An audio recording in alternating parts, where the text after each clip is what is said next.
Sarah loved her husband, Michael, dearly. He was a brilliant businessman, a billionaire. And though he adored her, he insisted she pursue her own career. Sarah secretly yearned to be closer to him to understand his world. So, she did something a little crazy.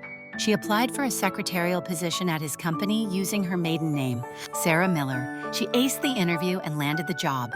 Michael had no idea. He'd often chat with Sarah about his day, mentioning the quirky personalities in his office, never realizing he was talking about her colleagues. Life as Sarah Miller's secretary was tough. Her coworkers, particularly the snobby head secretary, Brenda, treated her like dirt. Brenda considered herself the gatekeeper to Michael's presence, and she relished in making Sarah's life miserable. "Coffee, Miller," she'd bark, snapping her fingers, "and make it snappy." Sarah endured the petty tasks, the condescending remarks, and the constant eye-rolling, all for the chance to be near Michael. One particularly grueling day, Brenda assigned Sarah the task of organizing a massive archive of old documents. It was tedious, dusty work, and Brenda made sure to pile on extra tasks, ensuring Sarah was the last to leave.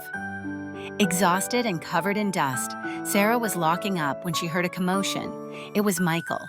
He'd forgotten his briefcase and returned to find the office in disarray, and Sarah looking like a chimney sweep locking up. "Sarah?" he asked, confused.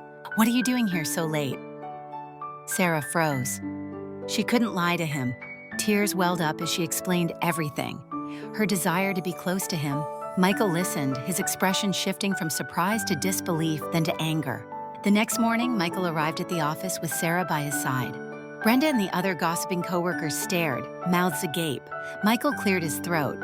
"I'd like to introduce you all to my wife, Sarah," he announced, his voice ringing through the stunned silence. Brenda's face turned white. All the snide remarks, the demeaning tasks, flashed through her mind. Sarah, no longer Miller the coffee girl, stood tall, a quiet dignity radiating from her. Michael continued, "Sarah has been working here undercover, so to speak, to understand the inner workings of this company. I now understand she has also been experiencing how some of you treat your colleagues. I trust this will stop immediately." He then turned to Sarah, took her hand and said, "I apologize, my love, for not seeing what was happening. I admire your courage and your dedication." Sarah smiled. Her secret was out, but more importantly, she was no longer just a secretary. She was Michael's wife, and her colleagues now knew it. The office atmosphere shifted instantly. The bullying stopped. Sarah finally felt like she belonged, not just in Michael's heart, but in his world too. And Michael learned a valuable lesson. Sometimes, the best way to understand your partner is to see the world through their eyes, even if it means a little bit of undercover work.